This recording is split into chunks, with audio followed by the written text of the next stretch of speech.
자, 여러분 평안하셨는지요? 오늘도 주님의 은혜 가운데 이렇게 함께 모일 수 있게 돼서 감사하고 반갑습니다. 칼빈주의에 대해서 지금 말씀을 드리고 있고요. 우리 칼빈주의, 즉 개혁주의 교리에 대해서 말씀을 드리는데 먼저 이 칼빈주의, 개혁주의의 역사에 대해서 말씀을 드리고 있습니다. 그래서 총 3시간에 걸쳐서 말씀을 드리는데 우리 첫 번째 시간에는 칼빈주의의 태동, 칼빈주의가 어떻게 시작되는지, 그 루터의 개혁 운동이 어떻게 시작됐는데 그 전 시대에 우리 종교 개혁의 선구자들이 어떤 움직임이 있었는지 살펴봤고요. 두 번째 시간, 우리 지난주에는 이제 칼빈주의의 확장에 대해서 살펴봤습니다. 1500년도부터 시작된 이 종교개혁이 1800년도까지 어떻게 흘러갔는지 내용에 대해서 지난주에 우리가 살펴봤는데 요지를 정리하자면 대륙, 온 유럽에 확장이 됐고 또 영국과 미국에까지 이 17세기에 이르러 확장이 된 것을 우리가 살펴봤습니다. 중요한 것은 우리 개혁신학이 두 가지 가지를 가지고 지금 나눠졌는데요. 하나의 큰 신앙은 이제 대륙 신학이라고 합니다. 유럽 대륙, 그래서 네덜란드나 독일 근거한 유럽 대륙 신학이 우리 칼빈주의가 하나가 있고, 또 하나는 저희 영미 칼빈주의라고 그러죠. 저 영국과 미국, 북아메리카 에서 시작되는 큰 줄기 칼빈주의가 있습니다. 이렇게 나눠지는 것은 이들이 다른 신학을 갖고 있는 건 아닌데, 이제 대륙 신학은 도르트 신조, 네덜란드에서 있었던 도르트 신조, 그다음에 하이델베르크 요리문답, 그 독일에서 제정되었던 이제 이런 걸 기조로 대륙 신학이 하나가 자리가 잡힌 거고, 영미주의, 영미 신학은 영국에서 있던 웨스트민스터 대요리문답, 소요리문답 이걸 가지고 또 하나의 신학 체계가 갖춰진 거죠. 그러나 이 모든 표준 문서들은 하나의 공통된 문서이기 때문에 우리가 대륙 신학과 영미 신학을 이렇게 구분은 하지만 다른 신학이다 이렇게 말하진 않아요. 오히려 다른 신학이라고 말한다 그러면 이 두 신학과 대비되는 다른 신학이 있다면 우리 개혁주의 안에 루터파라고 할 수 있을 겁니다. 그래서 오늘은 이 루터파와 우리 개혁주의가 어떤 차이점을 갖고 있는지를 먼저 살펴볼 거고, 그 다음에 마지막으로 칼빈주의 역사의 오늘 총 마지막 시간으로 오늘날 칼빈주의에 대해서 쭉 살펴보고 이 칼빈주의의 미래를 전망해 볼게요. 우리 앞으로 칼빈주의까지 전망해 보고, 우리 다음 주부터는 이제 신앙 고백 우리 교리 문서에 대해서 말씀을 또 나누도록 하겠습니다. 자, 오늘 제가 한번 책을 읽어드리겠습니다. 우리 조엘 비케 Living for God's Glory 칼빈주의라는 책입니다. 하나님의 영광을 위하는 삶. 자, 페이지는 50페이지고요.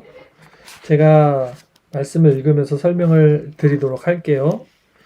50페이지 3번 칼빈주의와 루터파의 차이점입니다. 말씀드렸듯이 칼빈주의와 루터파의 차이점에 대해서 5가지로 나눴어요. 5가지로 한번 살펴보도록 하겠습니다. 자, 이 두 계통의 칼빈주의는 루터파와 결별했다. 이게 지난주와 이어진 말인데 이 두 계통이 뭐냐면 아까 말씀드린 대륙 신학과 또 영미 개혁주의, 이 계통은 이 칼빈주의들은 루터파와 결별을 했습니다. 16세기 말엽의 칼빈주의는 다음과 같으면서 루터파와 달랐습니다. 이 5가지 루터파와 개혁파가 달랐던 거. 첫 번째는 성찬에 대한 이해가 제일 컸어요. 성찬에 대한 이해가 컸기에 나눠진 것이죠. 자, 루터파는 그리스도께서 성찬 안에 그렇죠, 영어로. 그래서 성찬과 함께 with, 성찬 아래 under, 물질적으로 현존한다는 성체 공존설, 이거 공제설이라고 합니다. 이것을 주장했어요. 로마 카톨릭은 화채설이라는 걸 주장했죠. 떡과 포도주가 예수님의 몸과 살이 된다. 그런데 로마 카톨릭의 사제였던 루터는 로마 카톨릭의 답습을 완전히 벗어나지 못하고 그와 흡사한 개념인 이 공제설을 주장했는데 의미가 불분명하지만 성찬 안에, 성찬과 함께, 성찬 아래에 성체 공존설, 그 예수님의 몸과 피가 공존한다. 이렇게 주장한 거죠. 그리고 그들은, 이 루터파들은 이것은 내 몸이니라 마가복음 14장 22절에 이 예수님의 말씀을 은유적으로 해석하려는 모든 시도를 배격했다. 이것은 내 몸이다. 나를 기념하라 해서 진짜 그것이 예수님의 몸이다. 문자적으로 해석한 거예요, 루터파들은. 그래서 우리 개혁주의자들은 그것을 어떤 상징으로 해석을 했는데 그런 모든 시도를 배격한 겁니다, 루터파들이. 왜냐하면 그들은 그런 시도가, 그러니까 이런 시도가 뭐냐면 이제 상징으로 해석하는 거죠, 이것을. 그런 시도가 복음 자체를 우회적으로 해석하게 만든다고 믿었기 때문이다. 더욱이 그들은, 루터파들은 만일 성찬에 제공된 모든 것이 단지 영적 그리스도뿐이라면, 이게 상징이라면, 그냥 하나의 기념이라면 성찬은 결국 몸이 죽음에 이르게 될 신자들에게 아무런 위로도 제공하지 못한 채 중요한 부분을 잘라버린 복음만을 제시할 뿐이라고 말했다. 그러니까 이것이 정말 그냥 이것이 그냥 상징이고, 성찬 나누는 것이 상징이고 하나의 기념이라면 정말 우리 몸이 죽고 다시 살아나는 그것과 이것은 전혀 불필요하다, 도움이 되지 않는다, 이렇게 말한 거예요. 그래서 루터파는 오직 실지 않은 역사적 그리스도만으로 만족하고자 했던 것이다. 그래서 이거 진짜 살이 되고 진짜 떡이 되는 거야. 그래서 이 떡과 이 살을 먹는 자는 정령 죽지 아니하리라. 예수님 말씀처럼 이걸 먹어야지만 예수님이 내 안에 사는 거야. 이렇게 실질적으로 문자적으로 믿었습니다. 이 로마 카톨릭과 거의 흡사한 개념이죠. 그런데 반면 개혁주의 지도자들은요, 성육신하신 역사적 그리스도께서는 부활하고 승천하셨으므로, 무슨 말이냐면 성찬을 베푸실 때는 예수님이 살아계셨죠. 죽기 바로 하루 전이었는데 지금은 안 계시잖아요. 하늘로 올라가셨잖아요. 그래서 그리스도께서는 부활하고 승천하셨으므로 이제 그분이 승천하기 이전의 방식으로 성찬에 임재하시지 않는다 말했다. 그렇죠? 예수님이 땅에 계셨을 때, 육체에 있을 때가 아니라 지금은 하늘에 계시기 때문에 그 승천하시기 이전의 방식, 땅에 있었을 때의 방식으로 성찬에 임재하지 않는다, 이렇게 말한 거예요. 더 나아가 그리스도의 영적 임재의 개념은 불완전한 어떤 것을 의미하는 것이 아니며, 이렇게 냈죠. 오히려 그것은 그의 영을 통하여, 이 예수님의 영입니다, 그의 영을 통하여 계속되는 그리스도의 사역을 지칭한다고 말했다. 이게 신비적인 어떤 거지 우리가 이해를 하지 못할 뿐이지 그렇게 단순하게 그냥 상징이나 이것을 기념한 것은 아니야. 이게 개혁주의 입장이에요. 이러한 개혁주의자들은 자신들이 루터파가 지키고자 했던 모든 것을 더 분명하고도 성경적인 방식으로 확증한다고 믿었다. 그러니까 루터파가 말하는 것을 다 확증하고 맞는데 너네가 생각했듯이 이것이 그냥 단순하게 우리가 그냥 기념하는 게 아니야. 더 큰 영적인 의미가 있고 그 안에도 예수님의 몸과 피가 성령으로 함께 우리와 함께 하고 계셔. 이렇게 신비적인 어떤 영적인 해석을 내놨던 것이 우리 개혁주의 신학이라고 볼 수 있겠습니다. 그리고 우리는 이것은 칼빈의 이 성찬설을 따르고 있죠. 영적 임재설이라고 그러죠. 이걸 그래서 영적 임재설을 따르고 있는 것입니다. 자, 칼빈파와 루터파가 달랐던 것 첫 번째, 성찬에 대한 해석이 틀렸고요. 두 번째 뭐냐면요, 율법의 주요 기능입니다. 이거 한번 읽어볼게요. 루터는 일반적으로 율법을 부정적이며 주로 죄와 사망 또는 마귀와 관계된 것으로 간주했다. 루터는 율법을 굉장히 이제 비관적으로 본 거예요. 굉장히 오늘 머리가 안 돌아가네요. 자, 어쨌든 그는 그러니까 율법을 부정적으로 본 거죠. 부정적으로. 비관적이기도 하지만 부정적으로 본 경향이 큰 거죠. 루터는. 그는 율법의 주요 기능은 죄인에게 죄를 선고함으로써 그를 비하시키고 낮추고 구원을 위하여 그리스도에게로 향하게 하는 것뿐이라고 믿었다. 이거 맞는 말이에요. 사실 율법을 주심은 죄가 죄로 드러나서 그리스도를 향하게 하는 거. 이거 제 1용법입니다. 근데 그거 하나뿐이라고 믿은 거예요. 네, 루터는 율법의 용도를. 그러니까 이렇게 믿고 있는 분들이 지금도 많이 있어요. 교회 안에. 율법을 죄를 드러내는 기능으로만 보는 거예요. 그래서 이제 죄가 드러나서 복음이 됐어요. 그래서 우리가 의롭게 되면 이제 율법의 기능은 끝났다는 거예요. 몽학 선생, 이 율법은 참 복음이 오기 전까지 우리를 인도하는 몽학 선생인데, 우리가 진정 복음을 만나면 이제 우리가 죄인됨이 발각됐으면 율법을 통해서 율법의 기능은 끝났다, 이렇게 말하는 게 구원파예요. 네, 이거 아니라는 겁니다. 네, 이렇게 말하는 거는 반쪽짜리 복음이에요. 그러면 우리 칼빈주의, 우리 개혁주의는 율법의 용법을 어떻게 말하고 있는지, 이 루터파는 이거 한 가지만을 말했었어요. 어떻게 다르냐면, 그러나 칼빈은 율법을 신자의 안내자로 강조했다. 율법의 용도가 신자의 안내자로 강조한 거예요. 그는 율법이 하나님을 더욱 가까이 하고 더욱 열정적으로 하나님께 순종하도록 사람을 격려하는 도구라고 믿었던 것이다. 이해 가시나요?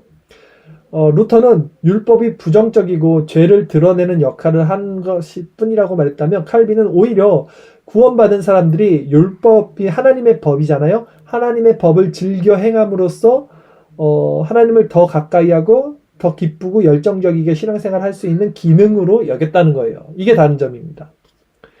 신자는 반드시 해야 할 의무를 이행하는 것으로서가 아니라 감사에 대한 순종의 반응으로서 하나님의 율법을 준수하기 위해 노력해야만 한다. 이 말씀이 정말 중요합니다. 다시 한번 읽어드릴게요. 잘 들어보세요. 이거 정말 중요한 포인트입니다.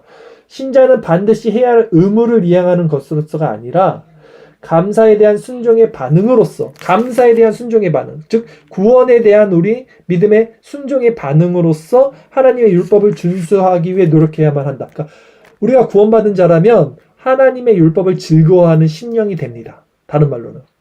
그런데 문제는 뭐냐면, 우리가 중생받지 않고 구원받지 않은 상태에서 율법을 배웠으면요, 이 율법을 지키려고 해요. 사람들이 자기 의로. 왜냐면 도둑질하지 마라, 간음하지 마라, 거짓말하지 마라, 이거 나쁜 거라는 거 다 알잖아요. 그러니까 그걸 안 하는 거예요. 율법을 지키는 거예요. 그러면 율법을 안 하고 지켰으니까 나는 좀 괜찮아, 이게 안위가 생겨요, 사람이. 그게 바리새인들이잖아요. 그게 율법주의자들이거든요. 근데 그렇게 지키는 게 아니에요, 율법은. 야, 나 오늘 성경책도 읽고 기도도 하고 헌금도 내고 예배 잘 들었으니까 나 끝! 이게 아니라, 그렇게 그것을 지키는 것은 율법주의자들이 지키는 방식이고, 우리는 이 율법을 즐거워해야 돼요, 사실은. 그러니까 즐겁지 않잖아요, 솔직히. 죄 친화적인 인간은 죄 짓는 거는 즐거워요. 술 먹는 게 즐겁지 기도하는 게 즐겁지 않잖아요. 그러니까 근데 그거 꾹 참고 술을 안 먹고 기도를 했어요. 그래서 내가 율법을 지켰어, 요로 간다고요, 많은 사람들이. 근데 그게 잘못된 거예요. 그거는 중생받은 사람들이 아니에요, 아직. 진짜 중생받은 사람들은요, 술 먹기가 싫다, 기도가 너무 좋네, 이 마음이 이렇게 변화됩니다. 이 부분에 대해서 나중에 한 번 더 제가 따로 말씀을 전할 게 있으면 전하고요. 그래서 이 부분이 되게 중요합니다, 여러분. 그러니까 다 착각하고 있는 거예요. 속고 있는 사람들이 너무 많아. 그러니까 율법을 지키고 있으면서 막 억지로 율법을 행하고 있으면서 자기가 복음을 받은 사람이라, 하나님의 백성이라고 생각하는 사람들이 있는데, 아니에요, 아직. 그건 아닙니다. 중생받은 자들의 모습이 아니에요, 그런 것은. 자, 칼빈이 그걸 얘기합니다. 따라서 성령의 도우심으로 말미암아. 근데 이거는 성령의 도우심으로 선물로 은혜로만 주어지는 거예요. 우리가 내가 그러면 이제 하나님의 법을 즐거워해야지 해서 즐거워지는 게 아니에요. 본성이 바뀌지 않아요, 인간은. 그러니까 인간이 늑대가요, 아무리 양의 탈을 쓰고 양 흉내를 내더라도 늑대는 본성이 늑대입니다. 이 본성 자체는 바뀌질 않아요. 인간의 죄성인 본성이 어떻게 인간 스스로 바꿀 수 있겠어요? 이건 하나님의 선물이고 은혜, 주권의 영역입니다. 그래서 성령의 도우심이 필요해요. 그래서 칼빈은 성령의 도우심으로 말미암아 율법이 신자에게 하나님을 향한 감사를 표현하는 길을 제공한다고 이렇게 말하는 거예요. 이것이 칼빈이 바라본 율법의 기능입니다. 루터는 단지 죄에 대한 것들, 부정적인 것들만 봤다면, 칼빈은 오히려 백성들이 하나님을 찬양하는 그 도구로서 율법을 보고 있는 거예요. 그래서 우리가 개혁주의자들이요, 십계명을 예배 시간에 이렇게 외우고 같이 고백하는 거예요. 왜냐면 사람들이 십계명 그 율법이 아니야? 그 구약의 율법을 왜 그걸 왜 해? 이렇게 하시는 분들이 계시는데, 율법은 파기된 게 아니에요. 완성된 거예요. 예수님 안에서. 또한 율법에는요, 시민법, 또 도덕법, 또 의식법이 나눠져 있어요. 의식법은 제사 지내는 거, 시민법은 법으로서 야 이거 살인하지 마라 했던 거. 그리고 도덕법으로 주어진 게 있는데, 이 십계명은 도덕법이에요. 그러니까 우리가 흔히 자연적으로 양심적으로 알게 되는 법들 있잖아요. 부모를 공경하라. 이런 거는 율법이 아니고서도 우리가 도덕적으로 알 수 있는. 그러니까 그 도덕법은 지금도 주어진 거예요. 그렇기 때문에 이 십계명을 우리는 지금도 말하고 있는 거예요. 그 도덕법의 원리로. 그런 것입니다. 자, 세 번째, 칼빈주의와 루터파가 다른 점 세 번째는 뭐냐면요. 구원에 대한 이해도 달라요. 구원에 대한 이해. 한번 들어보세요. 내가 구원을 얻기 위해 무엇을 해야 하리까? 내가 구원을 얻기 위해 무엇을 해야 하리까? 라는 질문에 대해서 루터주의자들과 칼빈주의자들 모두는 하나님을 향한 성령의 역사로 말미암은 회개와 주 예수 그리스도를 믿는 믿음, 회개와 믿음, 이게 회심입니다. 그리고 그의 대속적 속죄 사역을 믿는 믿음이 필요하다고 대답했다. 이 대속적 속죄 사역을 믿는 것이 이신칭이 값없이 십자가에서 죽으신, 이거는 공통적으로 칼빈주의자들이나 루터파들이 다 같이 얘기한 거예요. 그렇죠? 이신칭이 강조했잖아요. 우리 개혁주의자들 모두가. 그러나 루터파는 칭의 교리를 강조하는 것에 머무르고자 하는 경향이 있었습니다. 라는 거예요. 루터파는 칭의 교리에만 너무 중심을 두었던 거죠. 반면에 칼빈주의자들은 칭의 교리를 과소평가하지 않으면서도 가장 중요한 건 칭이잖아요. 하나님의 은혜로 말미암아 우리가 의롭게 여김을 받는 거잖아요. 십자가의 공로로 말미암아. 그렇게 칭의 교리를 과소평가하지 않으면서도 하나님의 은혜로 말미암아 의롭다함을 받았다면 하나님의 영광을 위하여 어떻게 살아갈 것인가? 라는 질문을 던짐으로써 루터주의자들보다 훨씬 더 강력하게 성화교리를 강조했어요. 이게 칼빈주의예요. 구원받았어 끝! 이게 아니라 구원받은 백성이라면 어떻게 살아가야 되는가? 삶의 열매가 있는가?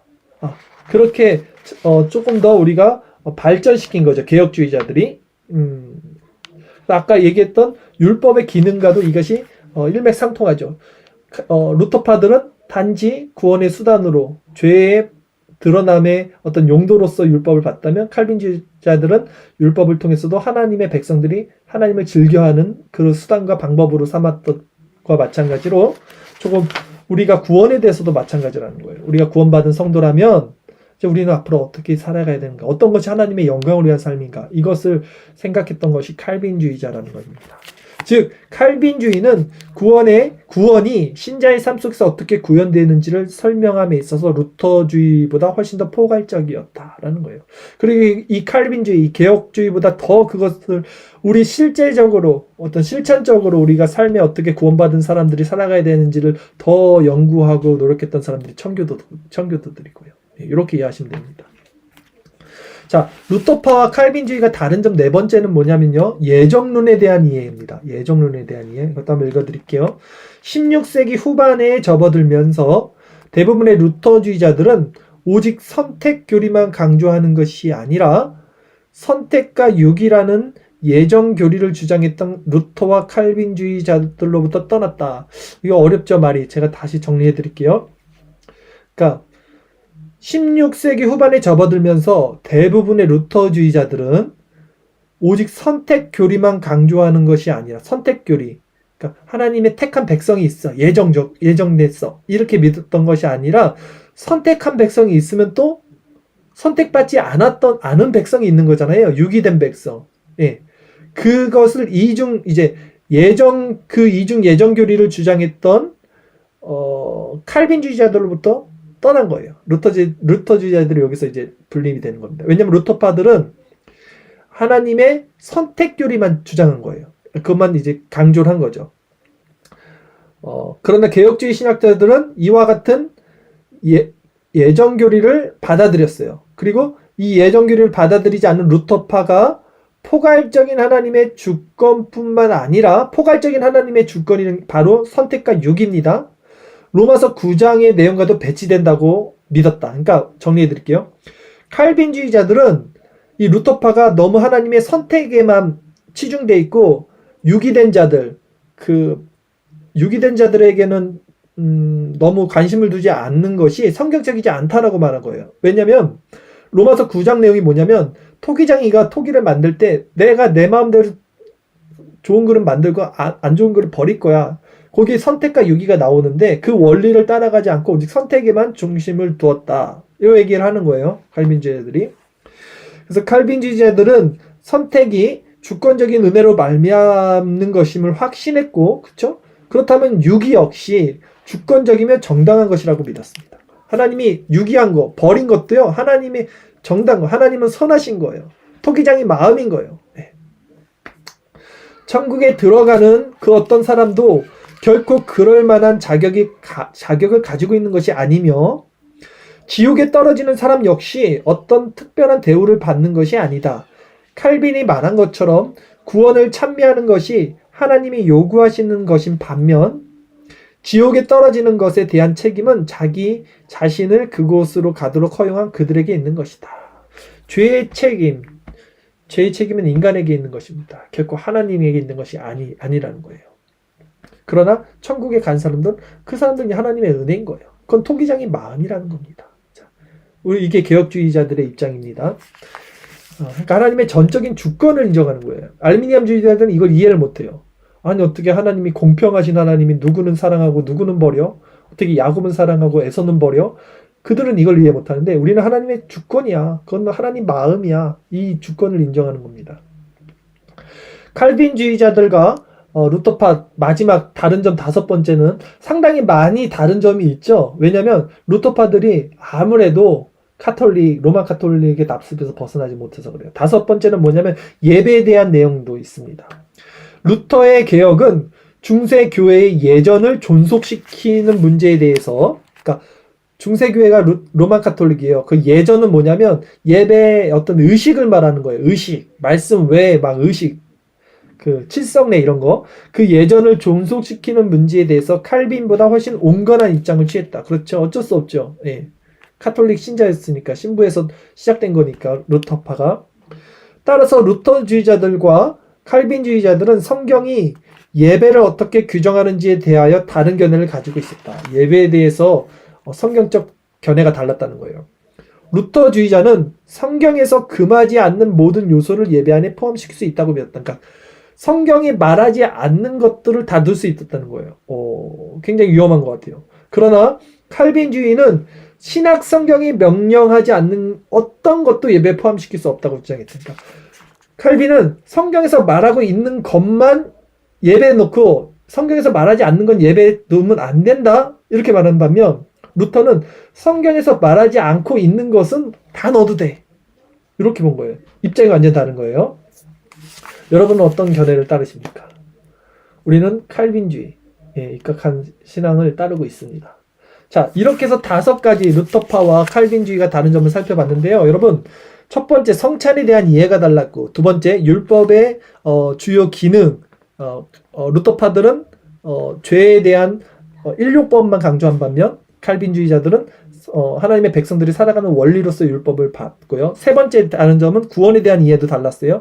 루터파들은 오직 이제 이신칭이만 이제 주장을 했다면 칼빈주의자들은 구원받은 백성들이 살아가는 어떤 원리나 방법에 대해서도 많이 고심을 했죠. 네 번째 다른 점은 예정론에 대한 이해. 예정론. 다 예정론을 믿었지만 루터파들은 선택에만 강조를 한 반면 우리는 선택과 유기까지 모든 하나님의 주권임을 인정했습니다. 마지막 5번째 루터파와 칼빈주의자가 다른 점은 예배에 대한 이해입니다. 예. 루터파들은 말씀이 말하지 않는 모든 예배 요소를 포함시킬 수 있다. 예배. 우리는 신약 성경에서 말씀하고 있는 것만 예배 포함시켜야 된다라는 입장의 차이를 살펴봤습니다. 여러분, 이런 말씀이요, 진리의 문제는 아니지만 상식적으로 또 우리가 바른 신앙을 세우는데 어떤 소스랄까요? 밑에 밑받침, 토양이랄까요? 이런데 아주 유용합니다. 여기에 잘 알아듣고 한번 배워두시고 마음에 새기면 참 유익할 것 같습니다. 자, 오늘 두 번째 주제인데요. 이제 오늘날의 칼빈주의를 쭉 살펴볼 거예요. 오늘날 칼빈주의가 어떻게 변형됐고 어떻게 이어왔으며 또 이제 미래의 전망, 칼빈주의 전망까지 제가 한번 생각한 견해를 말씀드리고 마치도록 할 텐데요. 53페이지 오늘날의 칼빈주의 제가 한번 읽어드리겠습니다. 오늘날의 칼빈주의는 시련을 겪고 있다. 칼빈주의는 시련을 겪고 있어요, 여러분. 18세기 이후 계몽주의 사상, 세상에는 계몽주의, 또 교회 안에는 이렇게 자유주의, 이런 사상들이 팽배하게 나오고, 또 성령운동 하시는 그런 분들이 나오고 나서 칼빈주의 개혁신학은 완전히 사장된 신학이 돼버렸죠. 자, 그래서 오늘날의 칼빈주의는 시련을 겪고 있다. 이렇게 조엘 비키도 말하는 겁니다. 종교 개혁으로 인하여 생겨난 거의 대부분의 개신교 유파들은 칼빈주의적 신앙 고백의 기초에 있습니다. 이 모든 신앙 고백서들, 도트신조, 웨스트민스터, 표준문서, 샤보이 선언, 침례교 신앙 고백서, 39개 신앙 조항, 이런 모든 신앙 고백서들은 본질적으로 일치합니다. 개혁 신학에 기조하고 있어요. 그것들이 서로 일치하지 않는 가장 중요한 쟁점은 뭐가 있냐면 유아 세례에 관한 교리뿐이에요. 유아 세례는 좀 달라요. 침례교도 다르고 하여튼 유아 세례를 제외한 모든 지금 말씀드린 신앙 고백서들은 본질적으로 같은 개혁 신학을 표방하고 있다는 것입니다.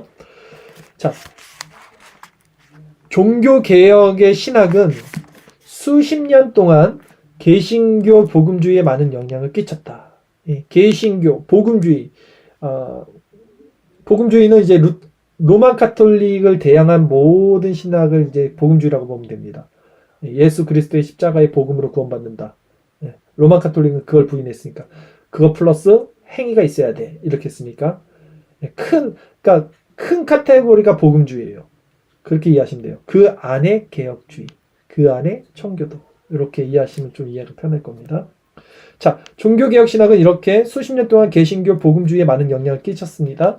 그러나 19세기에 접어들면서 1800년도 접어들면서 칼빈주의 신학은 유럽에 아까 말씀드린 계몽주의가 있었고요. 또 18세기 임마누엘 칸트, 순수 이성 비판, 이런 시대 사주들이 엄청 밀고 들어왔죠. 또 우리 교회 안에서는 미국의 그 찰스 피니, 그래서 피니주의라고 하죠. 부흥사입니다. 부흥사인데 이때부터 성령운동이 시작한 거예요. 이게 조상이에요, 성령운동. 그러니까 이분이 하셨던 일이, 그 전에 우리 개혁신앙은 찬양도 경건하게 드렸어요. 왜냐면 인간의 감정을 막 고취시키지 않으려고 시편 찬양을 드리고 그랬는데, 이 찰스 피니 때부터 했던 게 뭐냐면 북을 칩니다. 북. 쿵쿵쿵쿵. 이 DPM이랑, 그러니까 이게 사람 심장에 맞춰서 북을 막 치면 흥분시켜요, 사람을. 이 북소리가 굉장히 사람을 흥분시키는 거예요. 그래서 이교도들이 막 잡신들이 할 때 그거 북치는 거예요. 그리고 같은 패턴의 멜로디를 계속해서 반복해서 불렀어요, 이 사람들이. 그러니까 그것이 몽롱해지잖아요, 사람들이. EDM 있잖아요, 오늘날 EDM. 같은 원리에 이게 다. 계속 같은 음악을 틀어놓고 막 그 심장 BPM 소리에 맞춰서 쿵쿵쿵쿵 거리면 이게 오늘날 나이트랑 똑같은 거예요, 나이트랑. 교회에서도 오늘날 이런 거 하잖아요, 근데. 이 사람의 감정을 고치시켜갖고 사람들을 몽롱하게 만들고 황홀경에 빠지게 하는 거를 이 찰스 피니가 18세기부터 했던 거예요, 이게. 19세기죠. 1800년도니까. 그래서 이런 모든 계몽주의나 미국의 피니주의와 같은 여러 가지 영향들로 인하여 개혁주의는 혼합되어지고 희미해졌죠. 그래서 개혁주의를 담고 있는 복음주의가 굉장히 변질돼 버린 겁니다.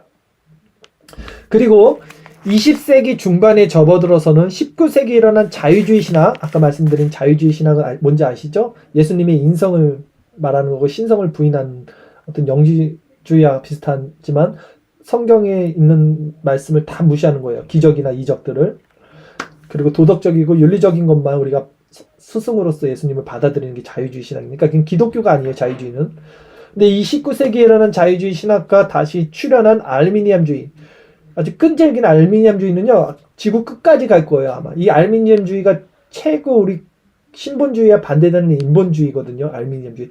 인간 스스로 내가 구원을 선택할 수 있어. 내 선으로, 내 공로로 내가 하나님께 열심히 수행해서 내가 구원받을 수 있어. 이게 알미니안주의예요. 우리는 내가 아무리 발버둥 쳐도 할 수 없는 거야.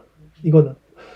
늑대는 늑대지 양이 될 수 없는 거야. 이건 그냥 하나님의 은혜로 하나님이 우리 본성을 바꿔주시지 않으면 그 하나님의 주권이야. 이게 우리 신본주의죠. 그러니까 이런 알미니엄주의 또 자유주의 신학으로 인해서 서구세의 칼빈주의 신학이 급격하게 쇠퇴하기 시작했어요. 그렇죠? 그리고 200년 정도 전이니까 지금 이제 1800년, 19세기 삼위일체 교리를 인정하지 않는 미국 유니테리언주의의 대부인 윌리엄 엘러링 체닝, 네, 이분은 잘 모르겠는데 이분이 칼빈주의에 대해서 이렇게 말했습니다. 들어보세요. 우리는 칼빈주의가 그보다 더 나은 견해에 그 자리를 내주고 있다고 믿는다.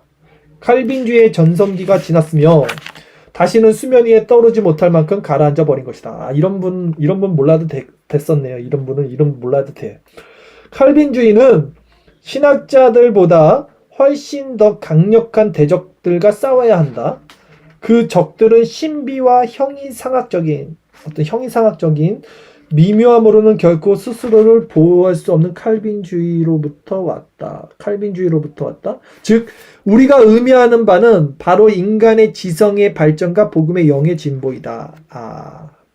그러니까 우리 칼빈주의가 싸워야 되는 게 뭐냐면 이 사람이 말하는 게 인간의 지성이라는 거예요. 아까 얘기했듯이 시대 사주인 그 계몽주의, 어떤 철학적 사고, 임마누엘 칸트 이런 사람들, 그리고 복음의 영의 진보.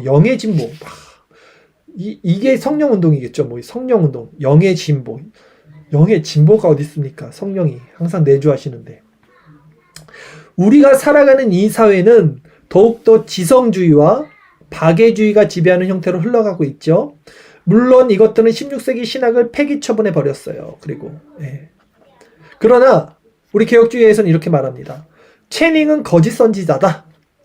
오늘날 세상은 더욱더 하나님을 거스르며 그 어느 때보다 더욱 악하다. 그쵸? 그러나 칼빈주의는 비록 슬프게도 그것이 아직 약하다 하더라도 다시 부흥하고 있다. 아멘. 칼빈주의의 성경적 교리와 영성에 대한 갈급함은 전 세계에 확산되어 있는 개혁주의 신학의 뿌리가 되었다. 최근 수십 년 동안 전 세계적으로 상당히 의미심장한 수준으로 칼빈주의적 교회와 교파들이 태동되었다. 그렇죠. 저 같은 사람들이 일어나잖아요. 우리 한국에서도 그렇게 복음주의 100년, 200년을 판치고 있다가 칼빈주의 개혁신학 하시는 분들이 지금 엄청 많이 일어나고 있는 거 아시죠? 네. 다시. 오늘날 개혁주의 교회들이 네덜란드, 독일, 헝가리, 폴란드, 이탈리아, 영국, 북아메리카, 브라질, 남아프리카, 호주, 뉴질랜드, 싱가포르, 대한민국, 중국, 필리핀, 러시아, 이집트, 파키스탄, 인도, 이스라엘, 아프리카와 아시아의 다른 여러 나라에 존재한다. 개혁신학이. 또한 1960년대 이후로 칼빈주의 작품들에 대한 새로운 관심이 일어나고 있으며 여러 나라에서 칼빈주의 컨퍼런스가 열리고 있다. 새천년을 맞이한 이 시대에 여러 나라에서 칼빈주의자의 수가 꾸준히 증가하고 있는 것이다. 또 한 가지 고무적인 일은요.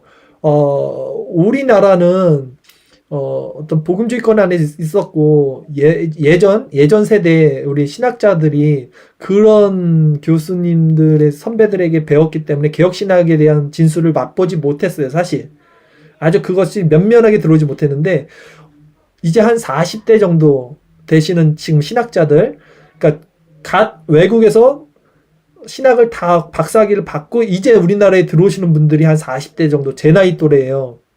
근데 이분들이 뭘 배웠냐면 제대로 배우신 분들은 그 우리 17세기에 있던 정통파 개혁파 정통주의라고 그러죠. 그 100년 사이에 있던 아주 정말 개혁주의, 칼빈주의가 가장 번영했을 때 그때 신학을 배우신 분들이 오늘날 한 40대 정도 되시는 이제 그 나이대가 돼서 우리나라에 들어오셔서 가르쳐요. 지금 한참 가르치고 계시죠. 우리 박재영 교수님 총신에 있는 그런 분들이나 다 정통파 개혁주의입니다. 그러니까 고무적인 거예요. 개혁주의가 다시 한번 부흥의 역사가 일어날 수 있다는 것입니다. 그래서 칼빈주의의 미래는 아주 밝다. 조엘 비키가 말하는 거예요. 왜냐하면 칼빈주의가 하나님의 전체 경륜을 믿고 실천에 옮기기를 원하는 사람들에게 아주 많은 것을 제공하기 때문입니다. 그렇죠. 아주 많은 것을 제공할 수밖에 없죠. 칼빈주의는 정통이고 수많은 문서가 있고 수많은 하나의 신앙 고백서들이 있고 초대 교회부터 내려져 오는 그 어떤 하나의 정통적인 신앙 고백이 있는데 많은 것을 우리에게 유익을 받을 수 있죠. 칼빈주의는 명민한 신앙과 따뜻한 마음의 영성을 가지도록 하는 것을 목표로 삼는다. 이것들이 합쳐질 때 비로소 가정과 교회와 사업장에서 하나님께 영광을 돌리는 힘있는 삶이 만들어질 것이다. 아멘. 그래서 칼빈주의는 사도 바울과 함께 이렇게 고백할 수 있는 것이다. 이는 만물이 주에게서 나오고 주로 말미암고 주에게로 돌아감이라. 그에게 영광이 세세에 있을지어다. 아멘. 로마서 11장 36절. 결국 이것이 성경과 칼빈주의의 삶 그 자체가 추구하는 모든 것이다. 아멘.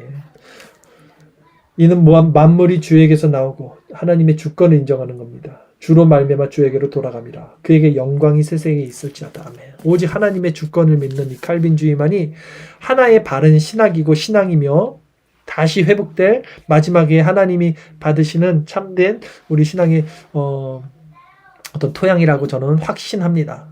네. 그리고 이제 이 칼빈주의의 미래에 대한 전망을 제 견해를 한번 말씀드리자면 저는 그래요. 제가 성경을 처음 보고 깜짝 놀랐던 게 뭐였냐면 사람들이 하나님을 계속 배신한다는 거예요. 그리고 하나님은 계속 용서해 주신다는 걸 보고 제가 정말 놀랐습니다. 그러니까 한두 번 배신하면 한두 번 용서해 주면 그 다음에 말을 잘 들어야 되는데 성경 처음 창세기부터 아담과 하와가 배신하잖아요. 그 다음에 성경 마지막까지 배신을 해요. 예, 예수님의 12제자들까지 다 배신을 하는 거예요. 근데도 성경이 말하는 거는 계속 배신해도 계속 용서해 주세요. 하나님이 끝까지 용서해서 자기 백성들을 자기 사람으로 만든다는 게 그 성경에서 보고 제가 깜짝 놀랐던 사실입니다. 이 말씀 왜 드렸냐면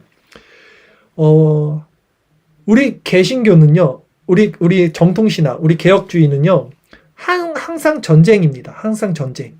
말씀으로 우리가 돌아가면 또 비본질적인 것들, 또 이단들이 득세를 해요. 그러면 또 말씀으로 돌아가는 겁니다. 그렇게 해서 일어난 것이 종교개혁이었어요. 그쵸? 중세 종교개혁. 중세 종교개혁이 했으면 이제 끝난 게 아니라 오늘날 보십시오. 또 그 시대에 있었던 모든 알미니암주의, 영지주의자들, 또 율법주의자들, 또 세대주의자들, 또 성령 운동하는 사람들, 신비주의자들 똑같아요. 역사는 똑같다는 말씀을 드리는 거예요. 하나님이 이렇게 개혁주의를 세워줬으면 이 신앙으로 바로 가야 되는데 사람들은 여전히 인본주의로, 알미니암주의로, 자기 자신을 믿음으로, 어떤 신비주의로 우상을 섬기면서 그렇게 또 배신한다는 거예요. 그렇기 때문에 우리 종교개혁은 또다시 일어난다는 거죠. 이것이 성경의 역사고 우리 신앙에서도 저는 반드시 지금 이 시점에 제2의 종교개혁이 일어날 줄 믿습니다. 일어나고 있고 항상 일어나고 있고 더 시대적으로도 지금이야말로 우리 개혁주의 신학이 더욱더 기치를 세우고 하나님의 바른 말씀 안에 나가야 될 줄 믿습니다. 칼빈이 이런 말을 했습니다. 어둠이 짙을수록 새벽 빛은 다가온다. 절망적인 세상이고 우리 자신을 바라봐도 절망적인 모습입니다. 토기장이 마음이라는 우리 하나님의 주권을 믿듯이 우리 본질적 죄의 자녀인 우리는 우리 스스로 구원에 이를 수 없습니다. 아무리 착하게 율법을 지키고 우리가 산다고 하더라도 우리가 그것을 율법으로 지킬 뿐이지 즐거워하면서 지킬 수 있는 본성을 갖고 있는 자들이 아니에요. 네. 이 비참한 우리 자신을 보고 우리는 하나님의 주권을 믿는 거예요. 하나님의 주권을 믿고 그 십자가의 의미를 다시 한번 바라보고 그리스도만을 의지하고 나의 비참함과 그리스도의 말씀 가운데 계속 우리가 끊임없이 자신을 겸비된 심령으로 내려갈 때 중생과 회심을 통해서 하나님이 그 택한 백성들을 이제는 그 하나님의 법을 즐겨 받을 수 있는 자로 기뻐서 성령 충만으로 정말 율법을 지킬 수 있는 자들로 만들고 그 곤비한 겉사람의 심령 가운데 그러나 늘 하나님 나라를 소망하는 그들에게 마지막 그 예수님이 오시는 그날 우리를 구원으로 이끌어 주실 줄 믿습니다. 오늘 이렇게 3주에 걸쳐서 칼빈주의 역사에 대해서 살펴봤습니다. 총 첫 번째 칼빈주의 태동에 대해서 살펴봤고요. 두 번째 칼빈주의가 어떻게 확산됐는지, 오늘 칼빈주의 이제 오늘날, 그다음에 앞으로의 전망, 미래도 한번 살펴봤고요. 또 개혁주의 안에서 개혁주의와 루터파가 어떻게 다른지까지 살펴봤죠. 요 3시간짜리는 여러분들 나중에라도 꼭 한 번씩 보시면서 훑어보시면서 어떤 기본 소양으로, 우리 개혁 신학을 추구하는 자들의 소양으로 갖고 있으면 참 좋을 것 같고, 우리 다음 주부터는 본격적으로 신앙 고백서들, 우리 신앙 문서들을 통해서 교리 공부를 하는 시간 갖도록 하겠습니다. 우리 한 10분 정도 하나님께 한번 같이 기도드릴 때 하나님의 주권을 바라보면서 기도합시다. 너무나 우리 기도도 우리가 하나님께 무엇을 구하고 내 뜻을 관찰시키고 이런 기도들을 너무 많이 드리는데 다 잘못된 기도입니다. 다 잘못된 기도예요. 기도는 하나님의 뜻을 우리가 깨달아 알게 해달라고, 우리에게 지혜를 달라고, 그 하나님의 영원성에 기대서 구하는 것이고, 우리 자신의 죄성을 우리가 더 스스로 깨닫게 해달라고, 그리고 하나님의 그리스도의 복음을 더 깊이 묵상하는 그런 단계로 우리가 기도를 활용해야 될 줄 믿습니다. 우리 이 시간 그리스도를 바라보는 믿음으로, 또 하나님의 주권을 바라보는 믿음으로 그렇게 기도하면서 함께 나가도록 하겠습니다. 기도드리겠습니다.